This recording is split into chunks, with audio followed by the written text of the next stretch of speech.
You'd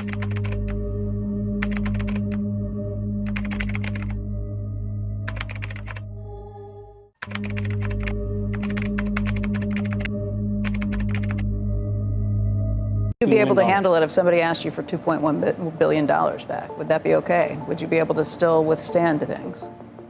We're financially okay.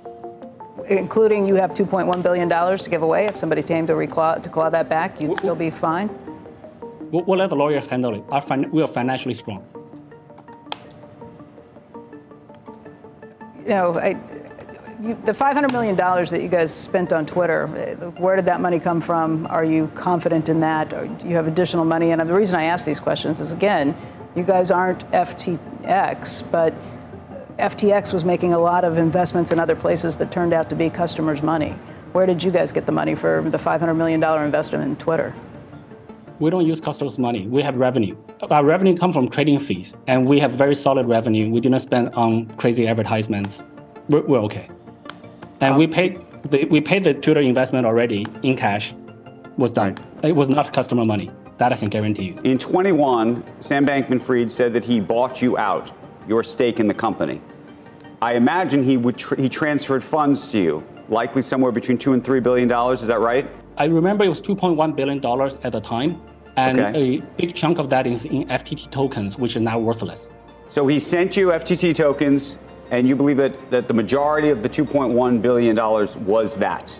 It's a combination of, I believe it was a combination of BUSD, BNB, and FTT.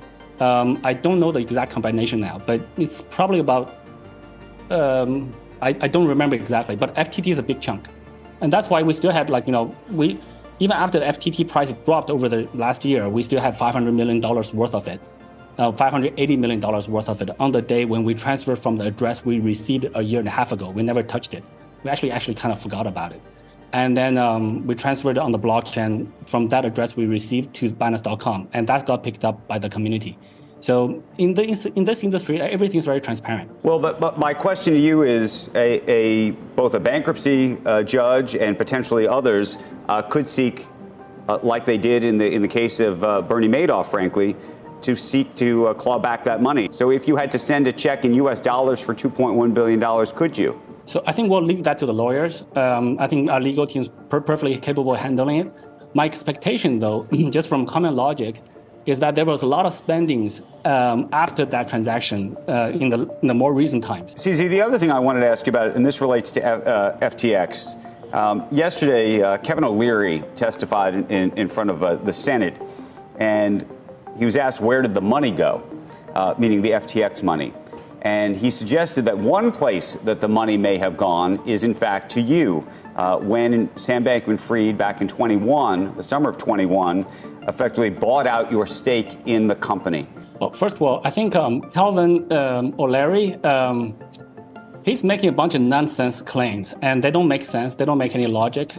He shouldn't be making those claims as a celebrity investor. I'm actually very surprised that he's able to omit a lot of different things and make some really specific, targeted things. For example, in that interview with you guys, that in the same interview, he said the entire record from his account on FTX, the entire records are gone. He's not concerned about that. He just picks up the phone and calls SBF. He's not concerned about the fact that the platform records for users are gone. He's not concerned about other users. How many people can pick up the phone and call SBF? And he says he was talking with SBF up until the point that SBF was arrested. Yeah, that's an indicator of a very special relationship. Yeah, I see your point, and I don't think the problems that existed at FTX were simply any back and forth between your two firms. It definitely led to the disclosure that there had been money that was taken, but that disclosure raises lots of questions about firms like yours. Have you done the same? Has there ever been commingled funds? Have you ever taken any of the clients' funds and done anything with them? And again, why should we believe you? Because Sam Bankman-Fried told everybody, no, that hasn't happened. And he tweeted a lot of the same stuff that you've been tweeting in recent days, which I think gets back to this idea of show me the money. Yeah, so let's get back to show me the money part. So Calvin omitted the fact that there's no records. That's not a problem to him. So he just want to talk to Sam and believe whatever Sam says. He doesn't want to look at the records. And if you look, and he wants to omit all the small spendings, $50 million, $200 million. $200 million is small spending. That's very convenient. He says he didn't know that Binance was a shareholder of FTX. So he invested in FTX without looking at the cap table. But he was very specific in the way he counts for a transaction 2 years ago. So that's kind of contradictory. So I think Calvin's a liar. So I think he's lying about a bunch of stuff. So that's his problem. To us, we want to be transparent. We want to set the golden standard for reliability, solidness in this space. So well-run crypto exchanges should hold user assets one-to-one. So user deposit Bitcoin, we hold it in Bitcoin, we move to a cold wallet, we keep some in the hot wallet. And people, they sell it. Now the Bitcoin belongs to somebody else, but we still hold it in the cold storage. People can withdraw 100% of the assets they have on Binance. We will not have an issue in any given day. So 100% of the users withdraw 100% of the assets, we'll be fine. This is very different for traditional financial people to understand because banks run on fractional reserves. And the traditional regulators, many of them may think that it's okay for crypto businesses to be running on fractional reserves. That is not okay. In crypto, there's no central bank printing money to bail out banks when there's a liquidity crunch. So crypto businesses have to hold user assets one-to-one. And that's what we do. It's very simple. All the leaves are brown.